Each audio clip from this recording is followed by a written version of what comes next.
والے انسان ہو تو پھر تو کچھ بھی نہیں چاہیے،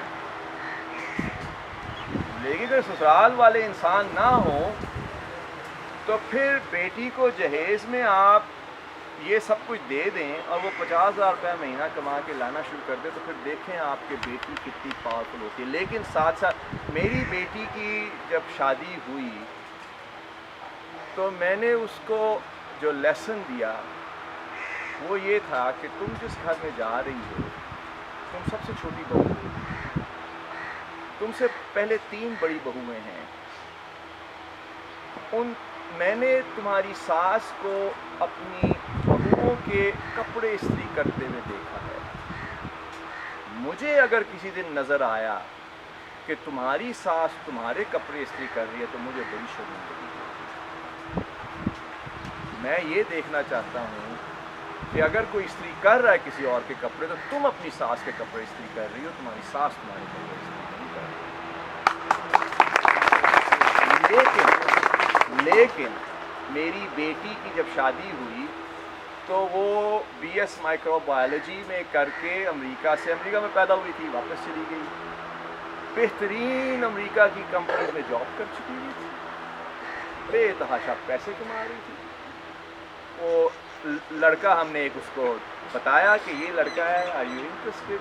تو مجھے اچھی طرح سے یاد ہے اس کا پہلا جواب انٹرنیٹ پہ تھا LOL.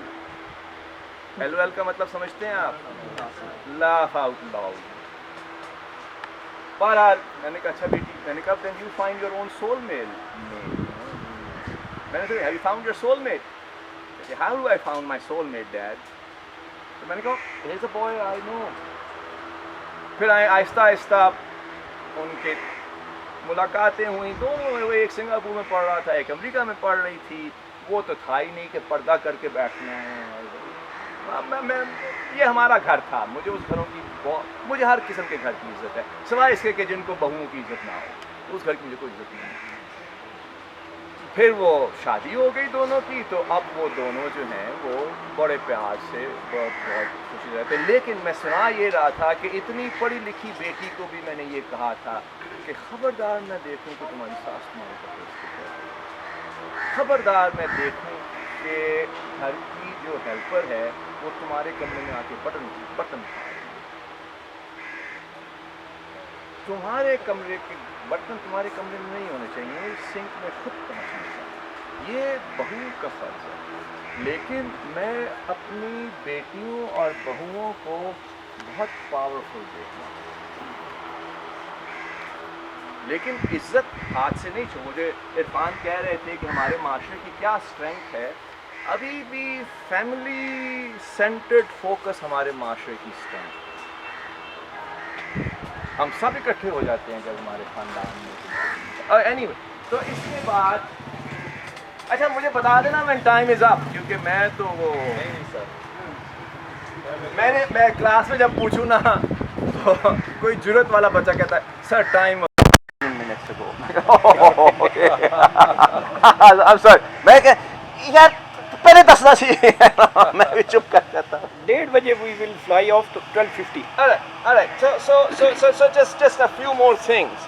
So after you do this, or actually, let's do this. You choose your own path. میں نے اب فیصلہ کیا ہے کہ میں نے اپنی زندگی میں امیروں کے بچوں کو نہیں پڑھا. امیروں کے بچوں کی بیبی سٹنگ کرنی پڑتی ہے. بیبی سٹنگ کا مطلب سمجھتے ہیں کیا ہوتے ہیں؟ بیبی سٹنگ کا مطلب ہوتا ہے ماں جو کہتی ہے بیٹے ناشت سے یارے جا منہ تے تو آ جا کے پہلے. دس بیبی سٹنگ گگوٹی جوٹے دم نا پاپا. پتہ نہیں آپ لوگ پنجابی میں اسے کیا کہتے ہیں، لیکن میں نے اب فیصلہ کیا ہے کہ میں ایسے بچوں کے ساتھ بے تحاشا وقت گزارنا چاہتا ہوں. وہ کہتے ہیں بابا جی یہ تو میں کر لیا تو پیسے تو نہیں بنے، ہوں میں کی کرا.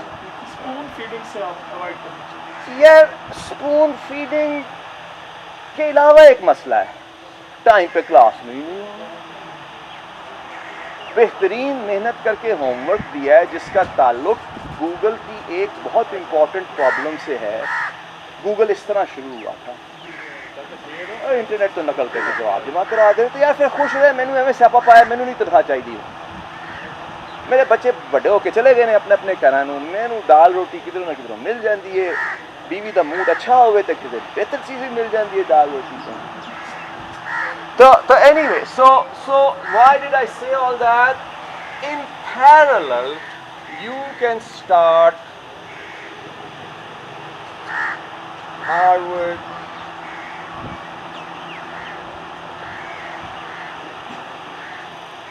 CS. This may take you 6 to 9 months. But my experience, my request would be don't do it alone. Do it with some friends. So that you can help each other. اچھا انہیں پرواہ بھی نہیں کرنی، تسی نقل کر کے ہوم ورک جمع کرا دیو، تانوں 100 نمبر دے دے گا تے وہ دل وچ کہے گا پاگل ہی ہوئی. Your choice. But if you can do it in 6 to 9 months, once اچھا اب یہ میں سارا کچھ مٹانے لگا ہوں، ٹھیک ہے؟ ہوپ فلی آپ نے اس کی کوئی تصویر وغیرہ بنا لی ہوگی، اگر یا آپ کے دماغ میں تصویر ہوگی. اب یہ میں سارا کچھ یعنی بایولوجی کے بچے بھی یہ کر سکتے ہیں. ایکچولی آپ کہیں گے سارا ملک کمپیوٹر سائنٹسٹ ہی بن جائے بابا جی. نو نو نو نو نو نو نو. what I'm saying is کہ ایف ایس سی انٹر کرنے تک یہ کر لو، اس کے بعد اکنامکس پڑھنی ہے اکنامکس پڑھو، سائیکالوجی پڑھنی ہے سائیکالوجی پڑھو، ہوم اکنامکس پڑھنی ہے ہوم اکنامکس پڑھو. But let this be your foundation so that you can excel in whatever you can do. دنیا کو پروگرامر چاہیے، لیکن جو فائنینشیل اینالسٹ پروگرامنگ بھی کرتا ہو اس کو تو ورلڈ بینک میں جاب مل جاتی ہے. تو میں یہ ہرگز نہیں اس وقت کرونا کی وجہ سے بایولوجی میں اتنی بہار ہے کہ کچھ کہنے کی حد نہیں. یہ اس جیسی وبا اس سے پہلے 1917-18 میں آئی تھی. انڈیا میں کتنا بندہ مرا تھا، کوئی 7 ملین یا 70، آئی ڈو ناٹ نو. وہ ہوا یہ تھا کہ وہ وبا جو تھی وہ پھیلی تھی ورلڈ وار 1 کے بعد. ورلڈ وار 1 ساری ہوئی تھی ٹرینچز میں. وہاں سے بیمار ہو کے جب جنگ ختم ہوئی تو سارے فوجی اپنے اپنے ملکوں میں گئے، گاؤں تک گئے، پوری دنیا میں پھیل گیا. اس میں تو ابھی تک کتنا، کوئی میرے خیال میں 2 ملین بندہ مرا ہے، میرے خیال میں 2 ملین زیادہ نہیں مرا، 2 ملین بندہ آؤٹ آف 7 بلین. اس کی وجہ سائنس ہے. مثال کے طور پہ صرف یہ پتا ہونا کہ آپ میں سے جو بایولوجی پڑھ رہے ہیں، صرف یہ پتا ہونا کہ کرونا وائرس کو ایک جھلی میں بند کیا ہوتا ہے. پتہ نہیں آپ میں سے کتنے ہیں جنہوں نے اس زمانے میں کسائی کے پاس جا کے قیمہ خریدا ہوا ہے، جب قیمہ جو ہے وہ ایک جھلی میں لپیٹ کے دیا کرتے تھے. میرے خیال میں ان بچوں کو نہیں پتا ہوگا، آپ کو پتا ہوگا وہ، ہے نا؟ میں گیا ہوا ہوں. تو یہ جھلی میں لپیٹا ہوتا ہے. صابن سے ہاتھ دھوئیں تو کیا ہوتا ہے، وہ جھلی پگھل جاتی ہے. وہ جھلی پگھل جاتی ہے تو وائرس سارا ڈس انٹیگریٹ ہو جاتا ہے، بیکار ہو جاتا ہے. یہ آج کی سائنس نے بتایا. 1917 میں اتنی سائنس نہیں تھی. تو لیکن اس وقت جو بایولوجی میں بہار آئی ہوئی ہے، وہ اس وقت جو کرونا کی دوائیاں بنی ہیں وہ سب کی سب پہلے کمپیوٹر اور میتھمیٹکس کے ذریعے بنی ہیں، اس کے بعد وہ فیکٹری میں جا کے بنی ہیں. تو بایولوجی کے اسٹوڈنٹس کو تو یہ ضرور سیکھنا چاہیے، اور اس کے ساتھ ساتھ